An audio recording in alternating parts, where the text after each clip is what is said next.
the idea was to carry on the idea that I'd had with Graham and everybody, was to do something that was going to be hugely successful. The main aim was, for me, was to get a band together that was going to be a huge success, which it was.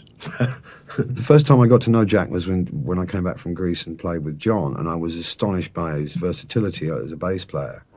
And then, and I'd always liked Ginger.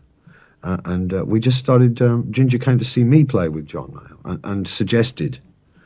He drove me back to London in his Rover. I was very impressed by his car and his driving, and he was telling me that he wanted to start a band, and I had been thinking about it too. It was a sort of, it was a coincidence really, it was very synchronicity. We were all thinking about the same thing at the same time. I said to Eric, like, I'm getting a band together. Do you want to do it? And he said, yeah. You know, we just done it. We knew it was happening. So then we said, you know, what about a bass player? And Eric had been working with Jack.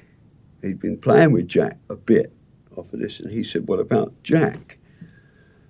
And I went, oh, you know.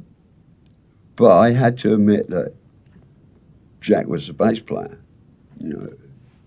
So I said, I don't know. I said, I'll have to go and see him. Ginger came round to my wife's parents' flat in Boundary Road, and he came in his new Rover, which he had just bought with the proceeds of writing the B-side of a Georgie Fame single. He came round and ate humble pie, basically. Jack sitting at the table, cup of tea, and I said, listen, I've just been to see Eric, and I'm getting a band together, and he's doing it, and he suggested you playing the bass. I said, are we going to, like, bygones be bygones, and do you want to do it? And he said, yeah, straight away. So we had the band. That was Cream.